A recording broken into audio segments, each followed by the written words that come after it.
At my birthday dinner, my children handed me an envelope and called it my retirement gift. Everyone laughed. I opened it expecting a vacation brochure. Instead, I found a one-way ticket to a nursing home.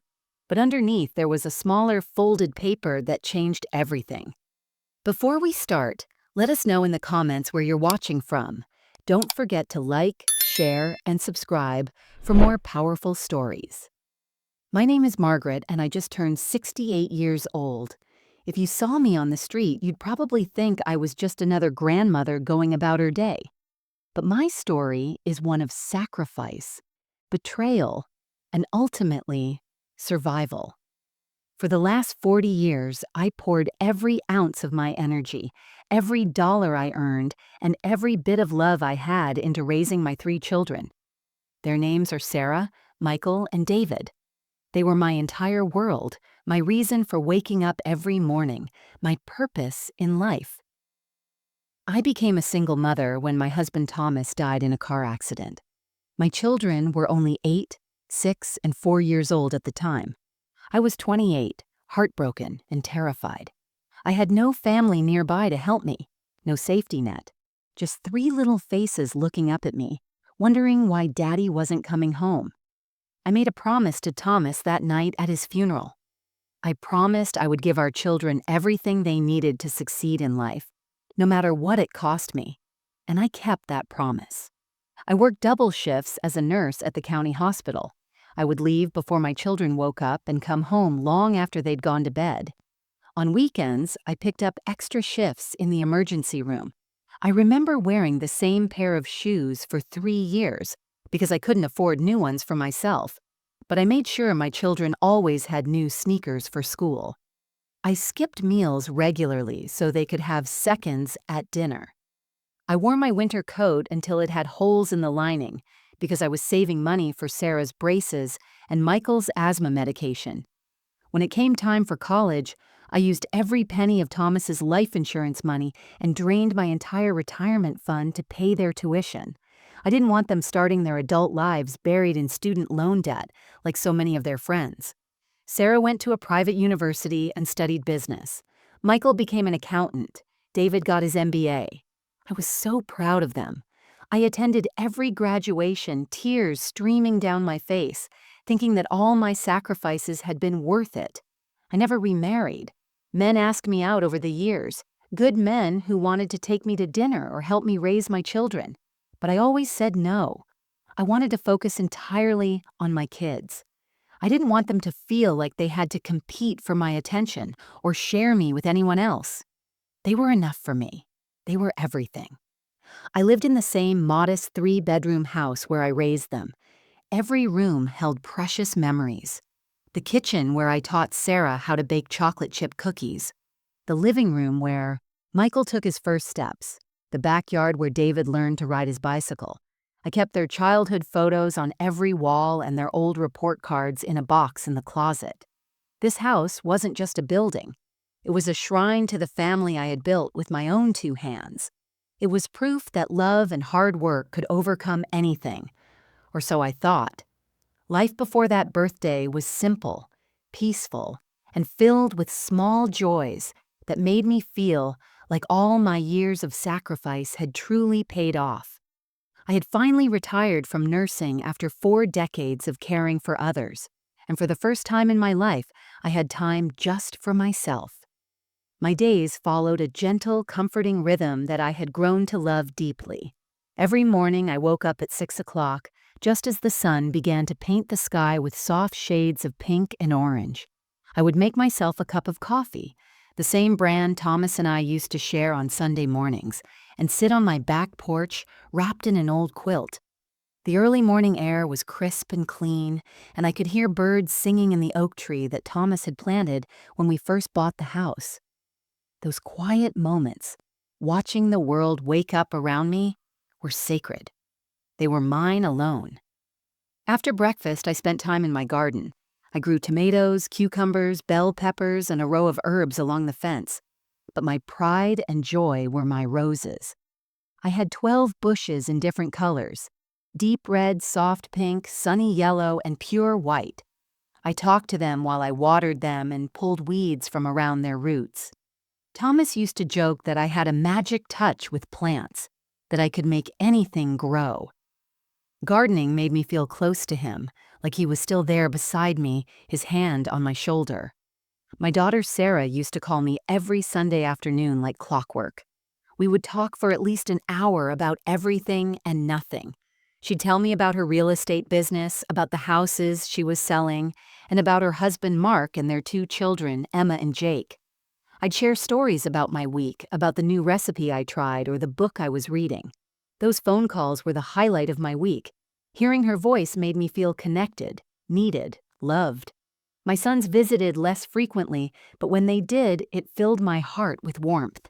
Michael would stop by every few weeks with his wife Jennifer and their daughter Lily. David came by about once a month with his wife Amanda and their son Christopher. When my grandchildren visited, the house came alive again. I kept a basket of toys by the fireplace specifically for them: building blocks, coloring books, stuffed animals, and puzzles. I baked cookies for every visit, learning each grandchild's favorite. Emma loved snickerdoodles. Jake wanted chocolate chip. Lily preferred oatmeal raisin. Christopher would eat anything with frosting.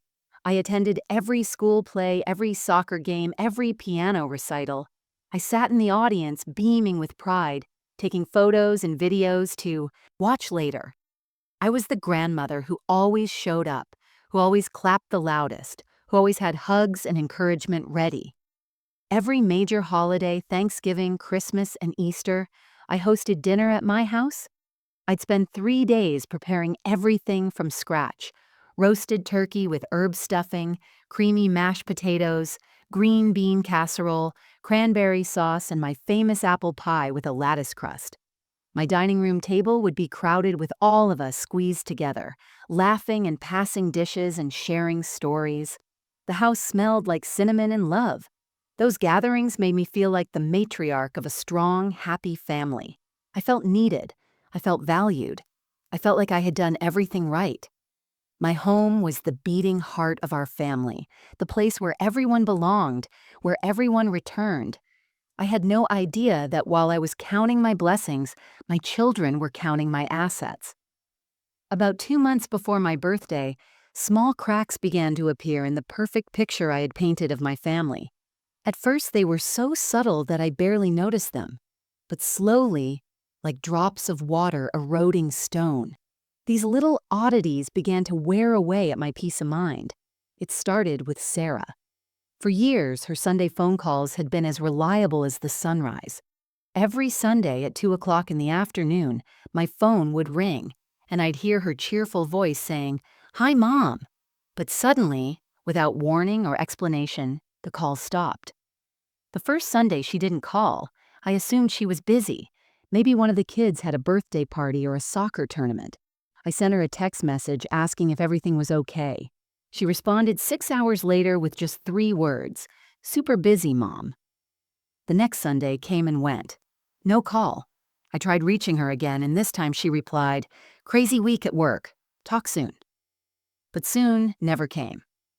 The third Sunday, I actually called her, and it rang 4 times before going to voicemail. My stomach twisted with worry. Sarah had never ignored me like this before. When she finally texted me back that evening, her message was cold and brief. "Can't talk right now, everything's fine." But everything didn't feel fine. Something had shifted, and I couldn't understand what I had done wrong. Then Michael started acting strangely. He showed up at my house one Tuesday afternoon unannounced, which was unusual because he typically scheduled his visits days in advance. He seemed nervous, fidgeting with his car keys and avoiding direct eye contact. We sat in the living room with coffee, and he began asking me questions that felt intrusive and oddly specific. He wanted to know when exactly I had purchased the house and how much I paid for it. He asked whether I had refinanced over the years and what I estimated the property was worth now. He questioned whether I had an updated will and if I'd consulted with an estate planning attorney recently. I laughed uncomfortably, trying to brush off the interrogation. "Why all these questions, Michael? Are you writing a book about real estate?" He gave me a tight smile and said he was just curious. He claimed he was helping a friend at work with estate planning and wanted to understand the process better. His explanation seemed reasonable on the surface, but something about the way he said it felt rehearsed, like he'd practiced the lie before arriving. When he left that afternoon, I stood at the window watching his car disappear down the street, and an uncomfortable knot formed in my stomach. David was the final piece of the puzzle that didn't quite fit. About a week after Michael's strange visit, David came by on a Saturday morning. We were sitting at the kitchen table eating the blueberry muffins I'd baked when he casually mentioned that the house was really too big for just one person. He suggested I might be happier somewhere smaller, somewhere easier to manage at my age. "You're not getting any younger, Mom," he said, his voice dripping with false concern. "What if you fall down the stairs? What if something happens and nobody's here to help you?" His words felt like tiny needles pricking my skin. I told him I was perfectly capable of taking care of myself and that I loved this house. But David persisted, talking about retirement communities and how nice they were, how I'd have people my own age around me all the time. The way he spoke made it sound like he'd already researched these places, like he'd been planning this conversation. I told myself I was being paranoid. These were my children, the babies I had raised and sacrificed everything for. They loved me. They cared about me. But deep in my heart, a tiny voice whispered that something was terribly, terribly wrong. After those strange encounters with my children, I spent the following days trying desperately to convince myself that I was overreacting. I replayed every conversation in my mind, searching for innocent explanations that would quiet the growing unease in my chest. I wanted so badly to believe that my suspicions were nothing more than the paranoid thoughts of a lonely old woman who had too much time on her hands. I told myself that Sarah's silence was completely understandable. She was a successful real estate agent with a demanding career, a husband, and 2 active children. Of course she was busy.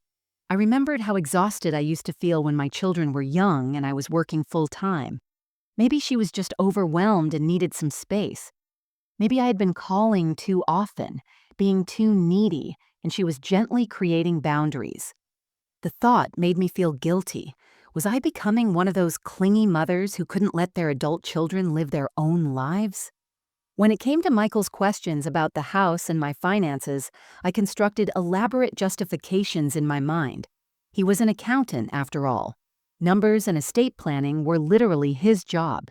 It made perfect sense that he'd be curious about these things, especially as I got older. He was probably just being responsible, thinking ahead, making sure I had everything in order.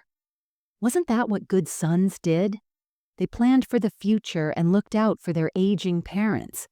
I should have felt grateful that he cared enough to think about these matters, not suspicious. And David's suggestions about moving to a smaller place or a retirement community? Well, maybe he had a point. The house was quite large for one person. The stairs were getting harder to climb, especially on days when my knees ached. The yard required constant maintenance, and I'd noticed that pulling weeds left me more tired than it used to. Perhaps David was simply being practical and thoughtful.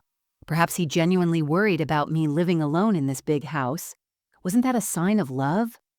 I walked through my home, touching the walls, straightening picture frames, and reminding myself of all the good times we'd shared here. I looked at the family photos covering every surface. There was Sarah at her high school graduation, beaming with pride. Michael holding baby Lily in the hospital, his eyes filled with wonder. David's wedding photo, where he'd pulled me onto the dance floor and told me I was the most important woman in his life. These were not the faces of people who would hurt me. These were my children, my babies. Every night before bed, I knelt beside my mattress and prayed. I thanked God for my blessings and asked him to forgive me for doubting my own children. I prayed for Sarah's stress to ease, for Michael's curiosity to be satisfied, and for David's concerns about my well-being to be put to rest. I asked for patience and understanding, and I begged God to remove the ugly thoughts that had taken root in my mind. I even felt ashamed of myself for entertaining such dark suspicions. What kind of mother doubts her own children? What kind of person assumes the worst about the people she raised to be good and honest? I had taught them values, morals, and integrity. They were reflections of me, and to doubt them felt like doubting myself. But no matter how hard I tried to silence it, that small voice in the back of my mind kept whispering. And late at night, when the house was dark and quiet, I would lie awake staring at the ceiling, my heart beating just a little too fast, wondering if maybe, just maybe, that voice was trying to warn me of something I wasn't ready to face. The moment that shattered all my carefully constructed denial came on an ordinary Thursday afternoon. I was looking for my reading glasses, which I seem to misplace more frequently these days. I'd searched the kitchen counters, the nightstand, and the living room coffee table without any luck. Then I remembered that I'd been organizing some old photo albums in the guest room earlier that week. Perhaps I'd left them there. The guest room had once been Michael's bedroom when he was growing up. After he moved out, I'd converted it into a cozy space for when my children or grandchildren stayed over. Michael's old wooden desk still sat against the wall under the window, covered with a lace doily and a small lamp. I rarely touched it anymore, but it held sentimental value, so I kept it exactly where it had always been. As I bent down to check if my glasses had slipped behind the desk, my elbow accidentally knocked against a stack of papers that had been sitting on the corner. The papers cascaded to the floor in a scattered mess, and I muttered under my breath, annoyed at my own clumsiness. I knelt down, my knees protesting slightly, and began gathering the sheets to put them back in order. That's when I saw it. Among the scattered papers was a printed document that made my blood run cold. It was a professional property assessment report for my home, complete with comparable sales data, market analysis, and photographs of the exterior. At the top of the page, in bold letters, was my address, and at the bottom, circled in red ink, was the current estimated market value, $847,000. My hands began to tremble as I stared at the number. But it wasn't just the report itself that horrified me. It was the handwritten notes scrawled in the margins in Michael's distinctive cramped handwriting. I recognized it immediately from years of signing permission slips and reading homework assignments. The notes said, "Split 3 ways through hours, $282K each." Below that, nursing home average cost, $6K month, and then, underlined twice, her savings should cover 18 to 24 months. Further down the page, another note read, "List house by April, market strong in spring." I sat down hard on the floor, still clutching the papers, my heart pounding so loudly I could hear it in my ears. This wasn't curiosity. This wasn't casual conversation about estate planning. This was a detailed financial plan. They had calculated everything: the value of my home, how to divide the proceeds, how long my savings would last in a nursing home, and the optimal time to sell. My mind raced through the timeline. Michael had been here asking those questions about 3 weeks ago. This report was dated just 5 days after his visit. That meant immediately after leaving my house that day, after drinking my coffee and lying to my face about helping a friend, he had gone directly to get my property professionally appraised. I looked at the other papers scattered around me. There were printouts of nursing home facilities in the area, with costs highlighted and amenities circled. There was a sticky note that said, "Call Sarah about realtor contacts." Another sheet had a rough timeline sketched out with dates. "Talk to mom mid-March, move her by April, list house immediately." Tears blurred my vision as the full weight of the betrayal hit me. This wasn't a spontaneous decision. This wasn't a conversation they were planning to have with me. This was a conspiracy that had been carefully plotted and calculated. They had discussed this together. They had researched options. They had made plans for my life and my home without ever intending to ask my permission. I wanted to scream. I wanted to cry. I wanted to storm over to Michael's house and throw these papers in his face. But something stopped me. Some survival instinct kicked in and told me to stay quiet. If I confronted them now with only this evidence, they could deny it, destroy the rest of the proof, and accelerate their timeline. Instead, with shaking hands, I carefully arranged the papers exactly as I had found them, making sure everything was in the precise position it had been before I knocked them over. I stood up slowly, my legs unsteady, and walked out of the room without my reading glasses. I didn't care about them anymore. I had found something far more important, proof that my worst fears were real. Retry M. The full crushing weight of the betrayal came crashing down on my birthday, March 15th. I had turned 68, and despite the sick feeling that had been churning in my stomach for weeks, I had still hoped that maybe I was wrong. Maybe there was an explanation. Maybe my children would prove me wrong and show me that the mother-child bond we'd built over decades was stronger than money. I had prepared for the dinner like I always did, spending 2 full days cooking all their favorite dishes. I roasted a perfect herb-crusted chicken, made creamy mashed potatoes from scratch, baked my famous honey-glazed carrots, and prepared a chocolate layer cake with vanilla buttercream frosting. The dining room table was set with my good china, the plates that had been a wedding gift from Thomas's mother. Candles flickered in crystal holders, and a bouquet of fresh tulips sat in the center of the table. All 3 of my children arrived within minutes of each other, almost as if they had coordinated their timing. Sarah came with Mark and the kids. Michael brought Jennifer and Lily. David arrived with Amanda and Christopher. The house filled with noise and laughter, with children running through the hallways and adults chatting in the kitchen. For a brief, beautiful moment, it felt like old times. It felt like family. We ate dinner together, and everyone complimented my cooking. The grandchildren told me about school and their activities. Sarah talked about a big sale she'd just closed. Michael mentioned a promotion he was hoping for at work. David complained about traffic and long meetings. It all seemed so normal, so perfectly ordinary. I almost convinced myself that the papers I'd found were a misunderstanding.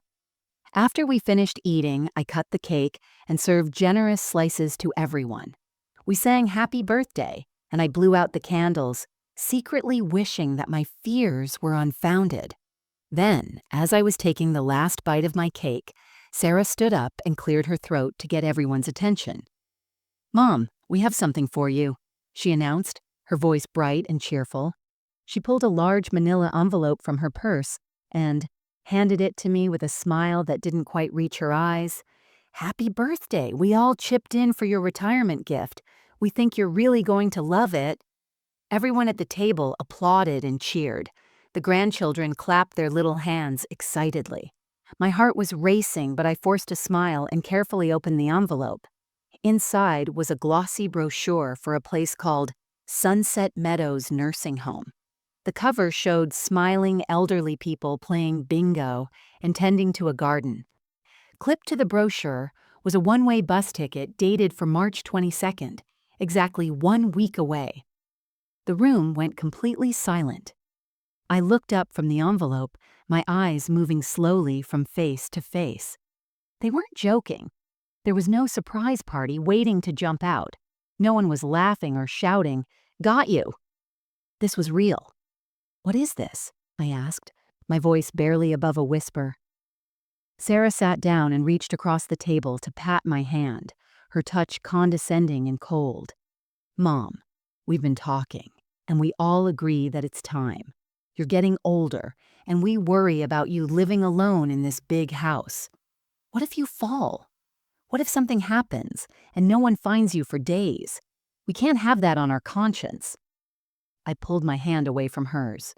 "So you're sending me to a nursing home without even asking me?" Michael jumped in, his accountant voice calm and rational, as if he were explaining a tax form to a confused client. "We've already toured Sunset Meadows, Mom. It's a really nice facility.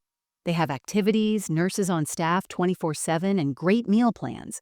You'll make friends with people your own age. You won't be lonely anymore." "I'm not lonely," I said, my voice starting to crack. "I have my home. I have my garden. I have all of you." David leaned forward, his expression serious. "Mom, we've also made another decision. We think it's best if we sell the house. It's way too much for you to maintain, and honestly, we could all use the money. Jennifer and I have been struggling with Christopher's medical bills. Sarah and Mark want to upgrade to a bigger house. Michael has Lily's college fund to think about. The words hit me like physical blows. You're taking my house? We're not taking it, Sarah said quickly, her realtor voice smooth and practiced. We're helping you liquidate an asset that's become a burden. The nursing home is paid for the first 6 months. After that, your savings should cover the costs. This is what's best for everyone, Mom. I looked around the table at my children, these people I had given everything to, and I saw strangers. Cold, calculating strangers who had just told me they were throwing me away and stealing my home, all while sitting at my dinner table and eating my birthday cake. Get out, I whispered. Mom, don't be dramatic, Michael said with a sigh. Get out of my house, I shouted, standing up so fast my chair fell backward and crashed to the floor. They all stared at me in shock, but slowly, one by one, they gathered their things and their children and left. Not one of them apologized. Not one of them hugged me. They just walked out, leaving me standing alone in my dining room, surrounded by dirty dishes and the ruins of what I thought was my family. I stood frozen in my dining room for what felt like hours after they left, staring at the manila envelope still clutched in my trembling hands. The house was eerily silent except for the ticking of the grandfather clock in the hallway. My birthday cake sat half-eaten on the table. The candles melted down to sad little stubs. I felt numb, hollow, like someone had reached inside my chest and scooped out everything that made me human. But then something made me look inside the envelope again. My hands moved almost automatically, as if guided by some force I didn't understand. I pulled out the nursing home brochure and the bus ticket, and that's when I noticed it. There was another piece of paper underneath, folded small and tucked into the bottom corner of the envelope. It had been hidden deliberately, meant to stay concealed. With shaking fingers, I unfolded the document. At first, I couldn't make sense of what I was looking at. The words swam in front of my eyes, blurred by unshed tears. But as I blinked and focused, the horrible truth came into sharp, painful clarity. It was a legal document, a power of attorney form, and there, at the bottom of the page, was my signature. Except I had never signed this document. I had never even seen it before this moment. The signature was close. Someone had practiced it carefully, but I knew my own handwriting. The loop on the M in Margaret was too wide. The R slanted the wrong direction. This was a forgery. My hands began to shake so violently that I nearly dropped the paper. I read the date at the top, February 18th, 3 weeks before my birthday. According to this document, I had willingly given my children complete legal authority over all my financial decisions, my property, and my health care. They could access my bank accounts. They could sell my house. They could commit me to a nursing home against my will. And they could do all of it legally, because this paper said I had given them permission. I sank into the nearest chair, my legs unable to hold me anymore. The pieces were falling into place now, creating a picture so ugly I wanted to look away but couldn't. This wasn't a recent decision made out of concern for my well-being. This had been planned for months.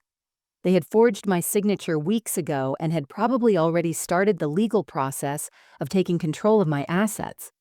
I thought back to Michael's visit, to his careful questions about the house. He hadn't been curious. He'd been gathering information for the forgery, making sure he had all the details correct. Sarah's sudden distance made sense now, too. She couldn't keep calling me every week while plotting to steal everything from me. The guilt must have been too much, so she simply stopped calling. And David's suggestions about retirement communities hadn't been about my safety at all. They'd been testing me, seeing how resistant I would be to the idea, planning their approach. I stumbled to my feet and walked to the kitchen, where I kept important documents in a drawer. I pulled out my bank statements from the past 2 months and spread them across the kitchen counter. My heart sank as I scanned the pages. There were inquiries I didn't recognize. Someone had tried to access my accounts 3 times in the past 2 weeks. The attempts had been denied because I still had security measures in place, but the attempts were there, documented in black and white. I checked my filing cabinet next, where I kept the deed to my house and other property documents. My hands rifled through the folders frantically. The deed was still there, but there were photocopies missing. I always kept 2 copies of everything, one in the front of the folder and one in the back. The backup copy of my house deed was gone. Someone had taken it, probably during one of their recent visits when I was in the kitchen making coffee or using the bathroom. The realization hit me like a freight train. This wasn't just about convenience or concern for an aging mother. This was about money, cold, calculated greed.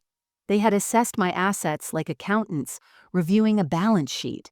One house worth $847,000, savings accounts totaling approximately $180,000, Social Security income, and a small pension from the hospital. They had divided it all up on paper, assigned each person their share, and determined that I was worth more to them liquidated than alive and independent.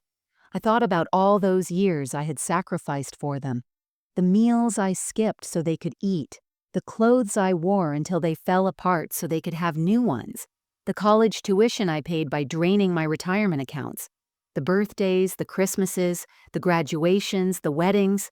I had given them everything, absolutely everything I had, and they had calculated the exact dollar amount of my remaining worth and decided it was time to cash out.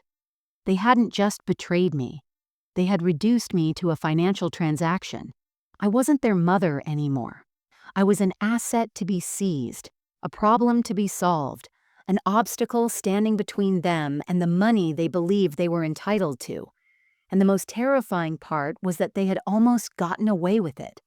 If I hadn't found those papers in Michael's old room, if I hadn't looked in the envelope carefully enough to find the forged document, I would have gotten on that bus next week. I would have been processed into Sunset Meadows like a package being delivered. My house would have been listed, sold, and divided up before I even understood what was happening. I pressed my hand against my mouth to keep from screaming.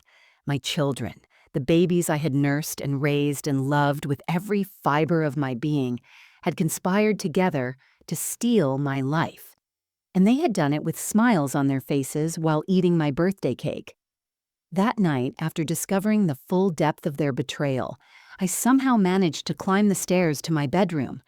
Each step felt like I was carrying the weight of the entire world on my shoulders.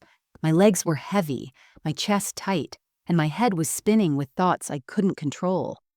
I closed the door behind me, locked it even though I was alone in the house. And that's when the dam finally broke. I collapsed onto my bed and sobbed. Not quiet, dignified tears, but raw, ugly, guttural crying that came from somewhere deep in my soul. I buried my face in my pillow to muffle the sounds, even though there was no one there to hear me. My whole body shook with the force of my grief. I cried until my throat was raw and burning, until my eyes were so swollen I could barely open them, until there were no more tears left to fall. Between the sobs, images flashed through my mind like a cruel slideshow I couldn't turn off. I saw Michael as a little boy on his first day of kindergarten, clinging to my leg, his small hand gripping my skirt. He had looked up at me with those big, trusting eyes and whispered, "Don't leave me, Mommy." I had knelt down, kissed his forehead, and promised him I would never, ever leave him. I had kept that promise for 42 years, and this was how he repaid me. I remembered Sarah as a teenager, crying in my arms after she didn't make the cheerleading squad. She had felt like her whole world was ending, like she would never be good enough for anything. I had held her for 3 hours that night, stroking her hair and telling her she was beautiful, talented, and destined for great things. I had stayed up with her until 2 in the morning, helping her practice her routine for the next tryout. She made the squad the following year, and she had hugged me so tight and said, "I couldn't have done it without you, Mom. You're my hero." Now that hero was being discarded like trash. I thought of David's college graduation, one of the proudest days of my life. He had walked across that stage to receive his MBA, and when they called his name, he had pointed at me in the audience. During his speech at the graduation dinner, he had stood up with tears in his eyes and said, Everything I am, everything I've accomplished, I owe to my mother. She worked 3 jobs to put me through school. She sacrificed everything so I could have this opportunity.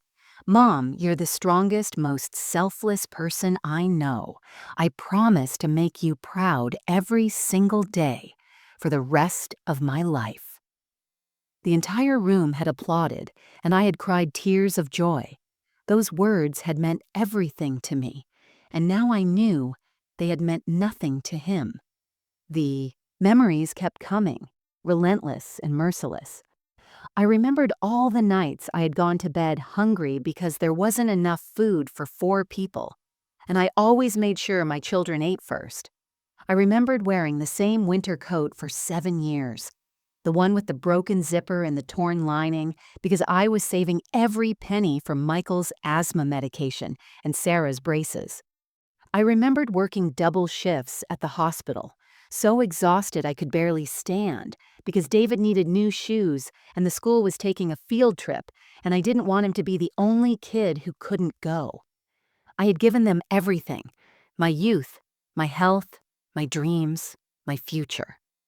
I had poured every ounce of love I possessed into raising them, shaping them, preparing them for life. I had sacrificed my own happiness, my own comfort, my own security, all for them. And they had looked at everything I had built, everything I had left, and decided they wanted it now. They couldn't even wait for me to die naturally. They wanted to bury me alive in a nursing home and divide up the spoils while I was still breathing. The cruelest part was that they had done it together. This wasn't one child acting alone out of desperation or mental illness. All 3 of them had sat down, probably at someone's kitchen table, and discussed how to get rid of their mother and take her money.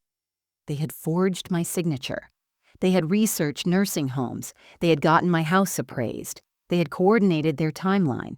They had presented it to me at my birthday dinner like it was a gift.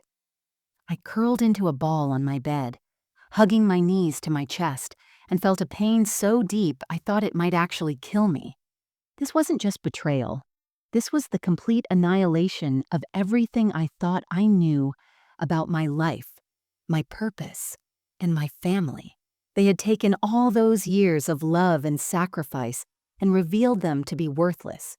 They had looked at the woman who gave them life and decided she had no value beyond her bank account and the equity in her home. I had never felt so alone, so abandoned, so utterly destroyed. I was 68 years old, and the 3 people I loved most in the world had just told me I was nothing more than an inconvenient obstacle between them and money. I pressed my face deeper into the pillow and wished, for just a moment, that I could simply disappear and make everyone's life easier.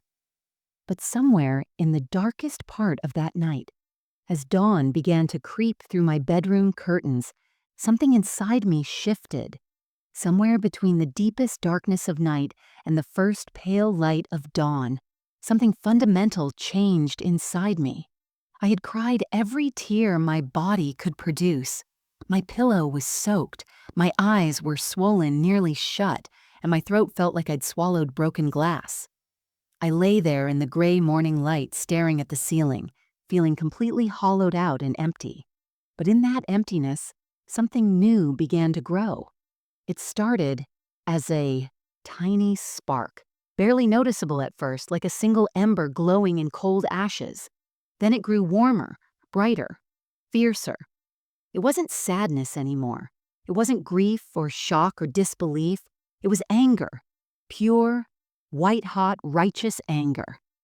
I sat up slowly in bed, my body aching from hours of crying and tension. I walked to the bathroom and looked at myself in the mirror. The woman staring back at me looked terrible. Her face was blotchy and red, her eyes puffy, her gray hair a tangled mess. But as I looked deeper into those eyes, I saw something I hadn't seen in a long time. I saw strength. I saw fire. I saw a survivor. I was 68 years old, yes. But I wasn't dead. I wasn't weak. I wasn't some helpless old woman who could be pushed around and discarded.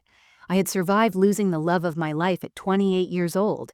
I had raised 3 children completely alone while working brutal double shifts as a nurse. I had put all 3 of them through college on a single income. I had built a life from absolutely nothing through sheer determination and sacrifice. I had lived through exhaustion so deep I sometimes fell asleep standing up at work. I had survived financial stress that kept me awake at night doing calculations on scraps of paper, trying to figure out how to make $47 last 2 weeks. I had endured loneliness and fear and uncertainty. I had worked until my hands ached and my feet bled and my back screamed in agony. I had done all of that, and I'd never once given up. And I sure as hell wasn't going to give up now. My children thought I was weak because I was old. They thought I would just accept their betrayal, sign whatever papers they put in front of me, get on that bus and fade quietly into some nursing home where they could forget about me. They had underestimated me completely. They had forgotten that the same woman who raised them with nothing but willpower and love was still here, still sharp, still capable of fighting back. I turned on the shower and stood under the hot water for a long time, letting it wash away the tears and the pain and the self-pity. When I stepped out, I dried off methodically and got dressed in my favorite blouse and slacks. I combed my hair carefully and even put on a little makeup. I looked at myself in the mirror again, and this time I stood up straighter. "They picked the wrong woman to mess with," I said out loud to my reflection. My voice was hoarse from crying, but it was steady, determined. I walked downstairs to the kitchen and made myself a proper breakfast for the first time in days. Scrambled eggs, toast, orange juice, and coffee.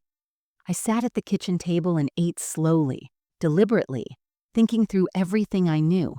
The forged power of attorney, the house appraisal, the nursing home brochure, the attempted access to my bank accounts, the missing document copies. They had left a trail, and I was going to use every piece of evidence against them. As I sipped my coffee, I realized something important. My children had made a critical mistake. They had been so confident, so arrogant in their planning, that they had gotten sloppy. They had left papers in Michael's old room. They had made digital inquiries into my bank accounts that were documented. They had put the forged document right in the envelope they gave me, probably thinking I was too old and confused to notice or understand what it meant. They had underestimated their mother. And that was going to be their downfall. I pulled out a notepad and began making a list. First, I needed to secure my accounts and alert the bank about the forgery. Second, I needed a lawyer, someone who specialized in elder abuse and fraud. Third, I needed to document everything, every piece of evidence, every conversation, every attempt they made to control my assets or my life. Fourth, I needed to be smart and strategic. No more emotional outbursts, no more confrontations. I would smile and play the confused old woman they expected me to be while quietly building a case that would destroy them. I thought about Thomas, my late husband, and wondered what he would say if he could see what his children had become. He would be heartbroken. But he would also tell me to fight. He would tell me I deserved better. He would remind me that I had never backed down from a challenge in my life, and I wasn't about to start now. I finished my breakfast, washed my dishes, and walked to my home office. I opened my laptop, took a deep breath, and typed into the search bar, "Elder abuse attorney near me." The war had begun, and I intended to win. I spent the next week moving through my house like a ghost, silent and methodical, executing each phase of my plan with surgical precision. My children had no idea that the helpless old woman they thought they were manipulating was actually 3 steps ahead of them, building a trap they would never see coming until it was too late. My first call was to my bank on Monday morning, exactly 1 hour after they opened. I spoke with the branch manager, a kind woman named Patricia, whom I'd known for 15 years. I explained the situation calmly and showed her copies of the forged power of attorney document. Her face went pale as she examined it. "Mrs. Morrison, this is elder financial abuse. This is a serious crime," she said, her voice shaking with anger on my behalf. Within 30 minutes, Patricia had frozen all my accounts and placed fraud alerts on every single one. She flagged the forged document in their system and documented each unauthorized access attempt my children had made. She also helped me open a new account at a different branch, one my children knew nothing about, where I transferred the bulk of my savings. "They won't be able to touch a single penny," Patricia assured me, squeezing my hand. For the first time in days, I felt a flicker of hope. Next, I needed a lawyer. I found Rebecca Chen through an online search for elder law attorneys. Her reviews were outstanding, and several clients specifically mentioned her aggressive approach to elder abuse cases. When I called her office, I was told she was booked for 3 weeks. I explained my situation briefly to her assistant, mentioning the forged documents and the nursing home ticket. 20 minutes later, Rebecca herself called me back. "Mrs. Morrison, can you come in today at 4 o'clock? Cancel whatever you have planned. This cannot wait." I sat in Rebecca's modern downtown office that afternoon, and for 2 hours I laid out everything. I showed her the forged power of attorney, the house appraisal with Michael's handwritten notes, the nursing home brochure, the bus ticket, the bank statements showing attempted access, and the timeline of their increasingly suspicious behavior. Rebecca's eyes grew darker and harder with each piece of evidence I presented. When I finished, she leaned back in her chair and smiled. It wasn't a warm smile. It was the smile of a predator who'd just spotted wounded prey. "Mrs. Morrison, your children are idiots. Greedy, arrogant idiots. They've left us enough evidence to bury them in both civil and criminal court. We're going to destroy them." She paused, studying my face carefully. "But I need to know something. How far are you willing to go? Because once we start this, there's no going back. Your relationship with your children will be over forever." I didn't hesitate. They ended our relationship when they forged my signature and tried to steal my life. I want justice. I want them exposed, and I want them to understand that I am not a victim they can discard. Rebecca nodded with satisfaction. "Then let's get to work." Over the next few days, Rebecca moved quickly. She filed a police report documenting the forgery and attempted financial exploitation. She contacted the district attorney's office and provided them with all our evidence. She also prepared civil paperwork to sue my children for fraud, emotional distress, and attempted theft. But she advised we hold off on filing anything just yet. "We need more," Rebecca explained during our second meeting. "Right now, we have strong evidence, but we need them to incriminate themselves further. We need recordings, witnesses, documentation of their intent. We need them to walk right into our trap." That's when I had an idea. What if I invite them over for a family meeting? Tell them I want to discuss the transition to the nursing home. I could record the conversation. Rebecca's eyes lit up. "That's perfect. In this state, you're legally allowed to record conversations in your own home without notifying the other parties. Set it up for this weekend. I'll provide you with a recording device. Let them talk. Let them incriminate themselves. They think you're broken and defeated, so they'll be confident and careless." The next day, I went to visit my doctor, Dr. Helen Martinez, who had been my physician for over 20 years. I explained what was happening and asked her for a complete cognitive evaluation. She was horrified by my story and immediately agreed. For 90 minutes, she put me through a battery of tests: memory assessments, problem-solving exercises, cognitive function evaluations, and mental health screenings. When we finished, Dr. Martinez wrote up a comprehensive report stating that I was fully mentally competent, showed no signs of dementia or cognitive decline, and was perfectly capable of managing my own affairs and making my own decisions. "Margaret, you're sharper than most 40-year-olds I see," she said, handing me the notarized report. "Anyone who says you need a guardian or can't make your own choices is either lying or delusional." Armed with this documentation, I felt my confidence growing stronger. I had secured my money. I had hired a lawyer. I had involved the police. I had proven my mental competence. Now it was time to set the trap. On Thursday evening, I sent a group text to all 3 of my children. "I've been thinking about what you said. You're right, I can't manage alone anymore. Can you all come over Sunday afternoon? We need to discuss the details of my move and the house sale. I want to do this right. The responses came quickly. Sarah: So glad you're being reasonable, Mom. See you Sunday. Michael: Good decision. We'll bring the paperwork. David: Proud of you for accepting help. Love you. I stared at those messages, at their casual cruelty disguised as concern, and I smiled. Sunday couldn't come fast enough. Sunday morning arrived, and I woke up with a sense of clarity and purpose I hadn't felt in years. There were no tears, no second thoughts, no wavering doubt. Today was the day my children would seal their own fate, and I was going to make absolutely certain that everything went perfectly. I spent the morning preparing my home like I was setting a stage for the most important performance of my life. Rebecca had given me a small, sophisticated recording device that looked like an innocent, decorative clock. I placed it on the bookshelf in the living room, positioned perfectly to capture audio from every corner of the space.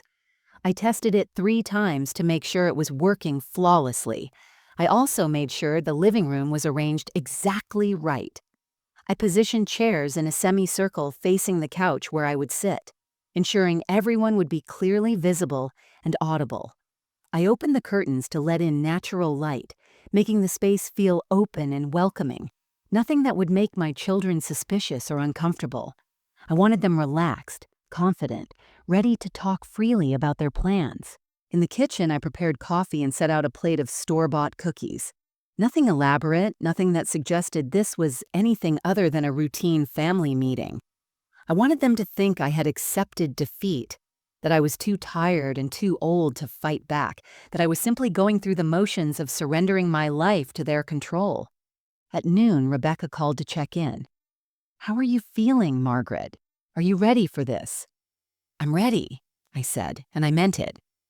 My voice was steady, calm, almost unnaturally composed. "Remember, stay quiet and let them talk," Rebecca coached me. "Ask simple questions. Let them explain their plans in detail. The more they say, the more evidence we have. Don't get emotional, don't argue, don't reveal that you know about the forgery. Just be the confused, compliant mother they expect you to be." "I understand," I replied. "I spent 40 years being an actress for my children, pretending I wasn't exhausted, pretending I wasn't scared, pretending everything was fine when it wasn't. I can do this one more time." At exactly 2 o'clock, the doorbell rang. My heart rate increased slightly, but I took 3 deep breaths like Rebecca had taught me. I smoothed down my cardigan, checked my reflection in the hallway mirror to make sure I looked appropriately meek and defeated, and opened the door. All 3 of my children stood on my porch.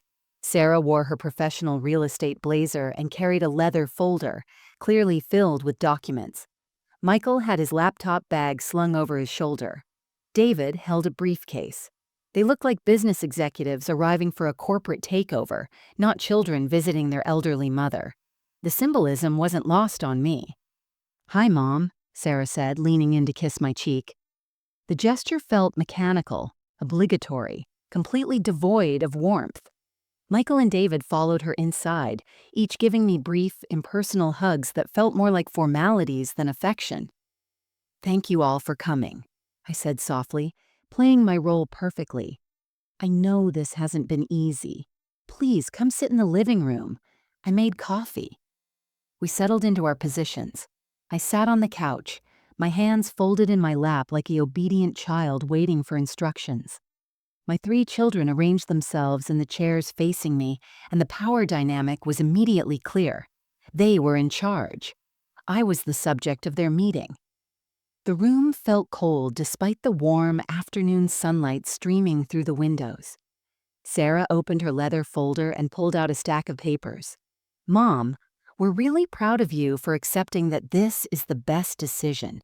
We know change is hard, especially at your age, but we truly believe this is what's best for everyone." "Tell me what happens next," I said quietly, my voice deliberately small and uncertain. "I don't really understand all of this."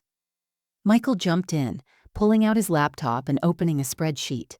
"It's actually very straightforward. Mom, We've created a complete timeline and financial plan. Let me walk you through everything step by step." And just like that, they began talking. They laid out their entire conspiracy in meticulous detail, never suspecting for a single second that every word they spoke was being recorded, that their own mother was documenting their betrayal, or that the trap they'd walked into was about to snap shut and destroy everything they'd worked for. The recording device on the bookshelf captured it all, every word, every number, every cold, calculated plan they'd made to take my life away. I sat quietly, nodded occasionally, asked simple questions, and watched them dig their own graves deeper with every passing minute. It was almost too easy. 2 weeks later, I sent out invitations for what I told my children would be my farewell Sunday dinner. "One last family gathering before I move to Sunset Meadows," the invitation read. "I want to say goodbye properly, with everyone I love around me." My children responded enthusiastically, probably relieved that I was finally cooperating without resistance. What they didn't know was that I had invited far more guests than just family. Sunday arrived, and by noon my house was filled with people. My children came with their spouses and my grandchildren, expecting a quiet, sad farewell meal. But as they walked through the door, their faces registered confusion, then concern, as they realized the house was packed with neighbors, church members, my longtime friends from the hospital, and even my pastor, Reverend Williams. The dining room table was extended to its full length and surrounded by folding chairs borrowed from the church. "Mom, what is all this?" Sarah whispered urgently, pulling me aside in the kitchen. "You said this was a family dinner." "It is," I replied calmly, my voice sweet and innocent. "These people are my family too. They've been part of my life for decades. I wanted them here to say goodbye." The lie rolled off my tongue effortlessly. Sarah looked uncomfortable but forced a smile. "Of course. That's very thoughtful." We all gathered around the extended table. I had prepared a feast: roasted chicken, 3 kinds of salad, fresh bread, and all the side dishes my children had grown up eating. For a while, it felt almost normal. People ate, chatted, complimented the food. My grandchildren played in the living room. My children relaxed slightly, probably thinking this was just a sentimental old woman's last hurrah. After dessert was served, I stood up and gently tapped my wine glass with a spoon. The room gradually fell silent, all eyes turning toward me. My children looked at me expectantly, probably anticipating some tearful speech about gratitude and memories. "Thank you all for coming today," I began, my voice clear and strong. "I want to talk about something very important. 2 weeks ago, my children gave me a birthday gift." I paused, letting the words hang in the air. "They gave me a one-way ticket to a nursing home and told me they were selling my house." Gasps rippled through the room. My neighbors exchanged shocked glances. Reverend Williams' face registered disbelief. Sarah's face flushed bright red. Michael started to stand up, but his wife grabbed his arm and pulled him back down. "Mom, please don't do this," David said through clenched teeth, his voice low and threatening. I ignored him and continued. "But that's not all. They also forged my signature on legal documents to take control of all my assets." I reached behind me and picked up a folder that I'd placed on the sideboard. They thought I was too old and too stupid to notice. I opened the folder and began distributing photocopies of the forged power of attorney document, passing them around the table. People studied the papers with growing horror. My pastor held the document up to the light, examining the obvious forgery. "This is a misunderstanding," Michael said loudly, his accountant voice trying to sound reasonable and calm. "We were trying to help Mom. She's been confused lately, forgetting things, having trouble managing her affairs." "That's interesting," I said, pulling out another document, "because this is a comprehensive cognitive evaluation from my doctor dated last week. It states that I am fully mentally competent with no signs of dementia or cognitive decline whatsoever." I handed it to Reverend Williams, who read it carefully and then looked at my children with undisguised disgust. Furthermore, I continued, my voice growing stronger, my children have been planning this for months. They had my house professionally appraised without my knowledge. They researched nursing homes. They calculated how to split my assets 3 ways. And they did all of this while sitting at my table, eating my food, and telling me they loved me. The room erupted. My neighbors began talking over each other, voices rising in anger and shock. Mrs. Chen from next door actually stood up and pointed at Sarah. "You should be ashamed. Your mother raised you alone. She sacrificed everything for you." But I wasn't finished. I held up my hand for silence, and the room quieted once more. 2 weeks ago, I invited my children here for what they thought was a planning meeting. I recorded the entire conversation. Would you like to hear what they really think of their mother? Before anyone could respond, Rebecca Chen walked through the front door, followed by 2 police officers.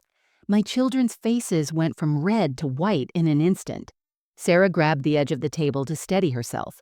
Michael looked like he might vomit. David just stared at me with pure burning hatred in his eyes. "Good afternoon, everyone," Rebecca said, her voice professional and crisp. She pulled out her own folder, far thicker than mine. "My name is Rebecca Chen, and I'm Mrs. Morrison's attorney.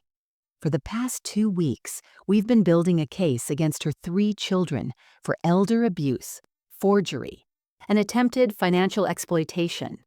She laid out everything: the bank statements showing unauthorized access attempts, the forged power of attorney, the recorded conversation where they detailed their plans to institutionalize me and sell my house, and the property appraisal with Michael's handwritten notes calculating how to divide my assets." One of the officers stepped forward. "Sarah Morrison, Michael Morrison, and David Morrison, you're being charged with forgery and attempted financial exploitation of a vulnerable adult." But I had one more surprise. I pulled out a final document from my folder, and this one made my children's faces go absolutely gray with terror. "There's something else you should all know," I said, my voice calm and almost cheerful. "Last year, when I told my children I'd spent all my savings on their education and their children's expenses, I wasn't being entirely truthful. I actually invested a significant portion of my money. That investment has grown substantially. It's now worth approximately $1.2 million. The room went absolutely silent. You could have heard a pin drop. "And yesterday I met with my attorney and updated my will. My children are no longer beneficiaries. Every penny will go to charity and to trust funds for my grandchildren, which their parents cannot access or control until the children turn 25. Sarah burst into tears. Michael looked like he'd been punched in the stomach. David's face twisted with rage, and for a moment I thought he might actually lunge at me, but the presence of the police officers kept him in his seat. My pastor stood up, his face filled with righteous anger. "I've known this family for 15 years. Margaret, you are one of the most selfless, generous, loving people I've ever met. And you 3, he turned to my children, his voice shaking with fury, you are a disgrace, not just to your mother, but to basic human decency." The room erupted again, this time with people standing, pointing, shouting their disgust at my children, my neighbors, my friends. People who had watched my children grow up were now witnesses to their complete moral bankruptcy. And I stood there, calm and still in the center of the storm I had created, and felt absolutely no regret whatsoever. The legal proceedings moved forward with surprising speed. Within 3 weeks, my children were formally charged with forgery, attempted elder abuse, and conspiracy to commit financial fraud. Rebecca had built such an airtight case with the recorded conversations, the forged documents, and the documented timeline of their actions that their own lawyers advised them to accept a plea deal rather than go to trial. The negotiations took place in a cold, sterile conference room at the courthouse. I sat on one side of the table with Rebecca beside me, calm and composed. Across from us sat my 3 children with their attorneys, looking like shells of the confident, arrogant people they'd been just weeks earlier. Sarah couldn't meet my eyes. Michael stared at the table, his jaw clenched. David looked at me with barely concealed fury, as if I was the one who had betrayed him. The plea agreement required each of them to plead guilty to reduced charges. They avoided jail time, but just barely. Instead, they were sentenced to 2 years of probation, 500 hours of community service, mandatory counseling for financial ethics and family relationships, and they were required to stay at least 500 feet away from me at all times unless I gave explicit written permission. Restraining orders were filed and approved. If they violated any terms of their probation, they would face immediate incarceration. But the legal consequences were just the beginning of their punishment. The real devastation came from the social fallout that spread through our small town like wildfire. Within days, everyone knew what they had done. The story was simply too shocking, too scandalous for people not to talk about it. In a community where reputation meant everything, my children's names became synonymous with greed, betrayal, and elder abuse. Sarah's real estate career collapsed almost overnight. Clients canceled listings and refused to work with someone who had tried to institutionalize her own mother to steal her house. Her sales dropped by 80% within the first month. Her professional reputation, built over 15 years, was destroyed in a matter of weeks. Her husband Mark, humiliated by the public scandal and facing financial ruin, filed for divorce 3 months after the plea agreement. He got custody of Emma and Jake, citing Sarah's demonstrated lack of moral character and judgment. Michael's situation was equally catastrophic. His firm, a conservative accounting company that prided itself on trust and ethical behavior, launched an internal investigation into his conduct. They couldn't fire him outright because of employment laws, but they made it clear he had no future there. He was passed over for the promotion he'd been counting on, the one he'd told me about at my birthday dinner. His colleagues avoided him in the hallways. Clients requested different accountants. Within 6 months, he resigned under pressure. His wife, Jennifer, who had been horrified when she learned the full extent of what her husband had done, took Lily and moved back to her parents' house in another state while she decided whether to file for divorce. David faced similar consequences at his corporate job. The HR department received multiple complaints from co-workers who no longer felt comfortable working with him. His reputation within the company was shattered. He was quietly transferred to a different division in a different building, essentially demoted without the official title change. His wife Amanda, who came from a wealthy family with strong values about integrity and family loyalty, was so disgusted by his actions that she filed for separation. She took their son Christopher and moved into her parents' guest house, refusing to let David have unsupervised visits until he completed extensive therapy. Meanwhile, my life transformed in ways I never could have imagined. The community that had watched my children's downfall now rallied around me with extraordinary compassion and support. My neighbors began checking on me daily, not because they thought I was helpless, but because they genuinely cared. Mrs. Chen brought me homemade dumplings twice a week. Mr. Patterson helped me with yard work and home repairs. The Johnsons invited me to their family barbecues.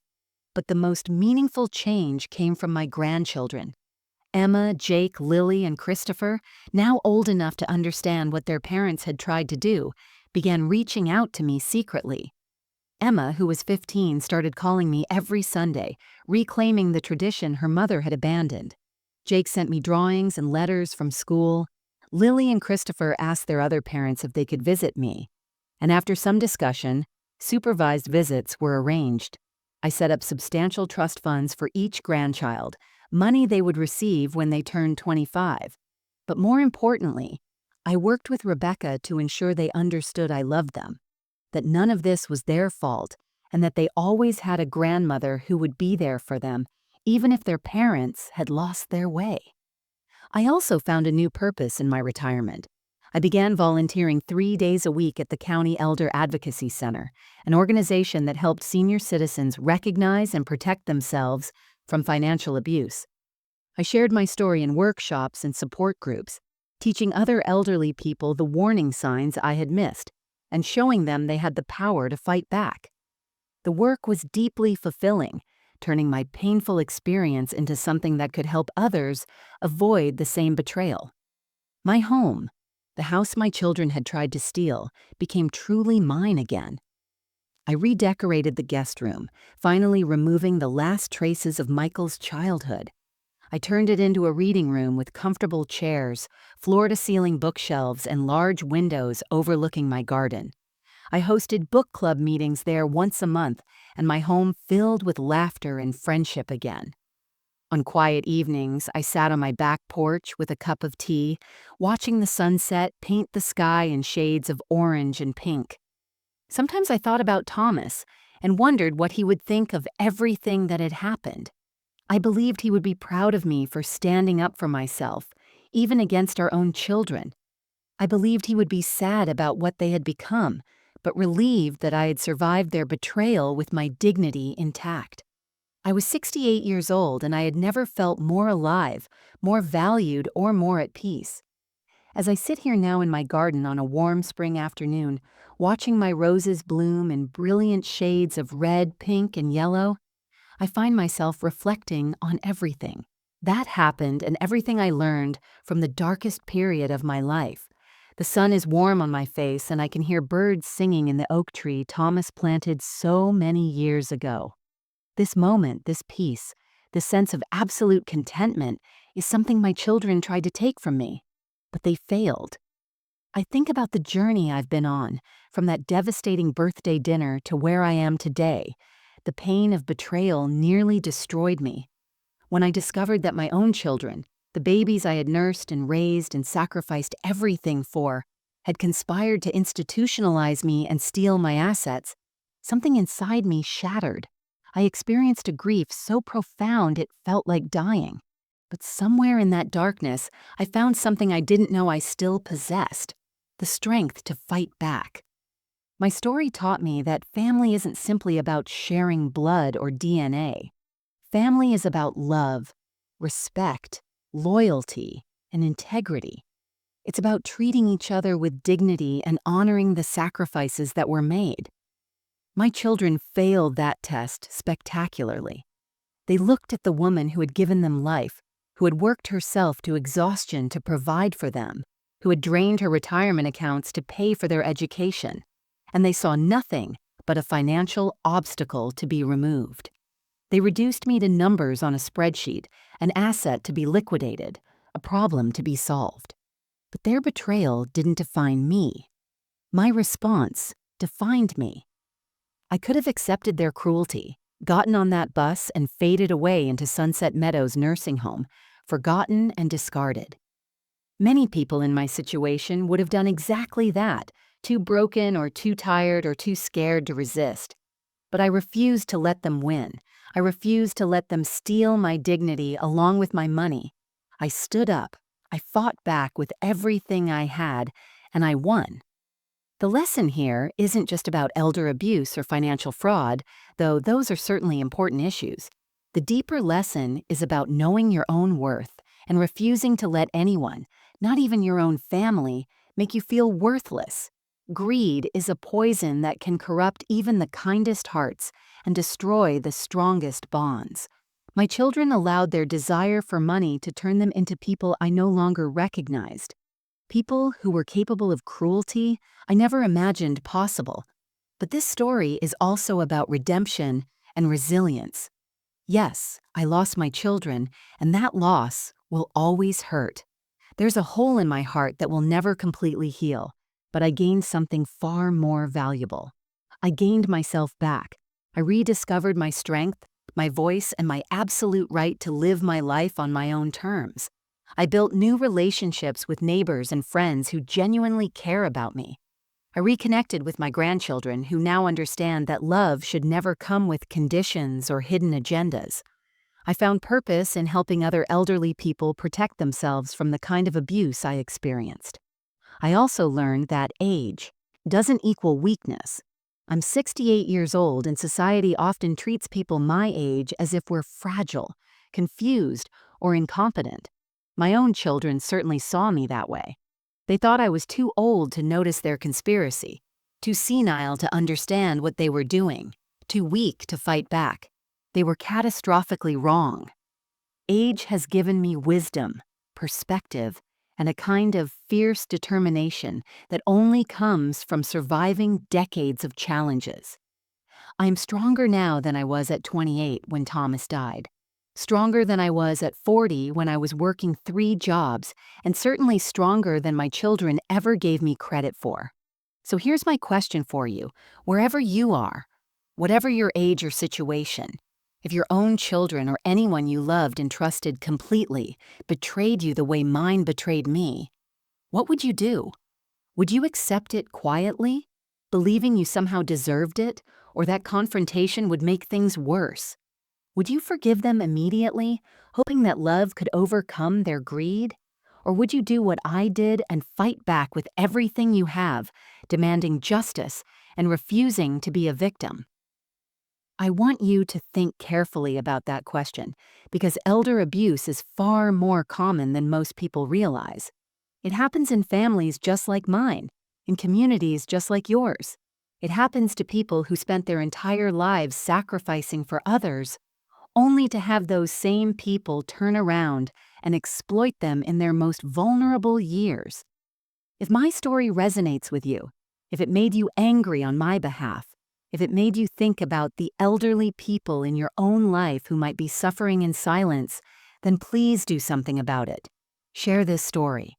Talk to your parents, your grandparents, your elderly neighbors. Make sure they know the warning signs. Make sure they understand they have rights and options and people who will fight for them. Leave a comment below and tell me where you're watching from. Tell me what you would do in my situation. Tell me if you've experienced something similar, or if you know someone who has. Let's start a conversation about protecting our elders and holding people accountable when they abuse positions of trust. And if this story moved you, if it inspired you or made you feel something deep in your heart, please like this video, share it with everyone you know, and subscribe to this channel. There are so many more stories like mine that need to be heard, so many voices that need to be amplified, so many people who need to know they're not alone and they don't have to accept abuse from anyone. Remember this above all else. Never let anyone make you feel worthless, no matter who they are, no matter how much you love them, and no matter how old you are. You have value, you have dignity, you have rights, and you have the power to stand up and fight back when someone tries to take those things away from you. I did it at 68 years old, and if I can do it, so can you. Thank you for watching my story, for caring enough to listen, and for being part of a community that believes in justice, dignity, and the fundamental truth that every person, regardless of age, deserves respect and protection. Now it's your turn. What would you do? I'm waiting to hear from you in the comments.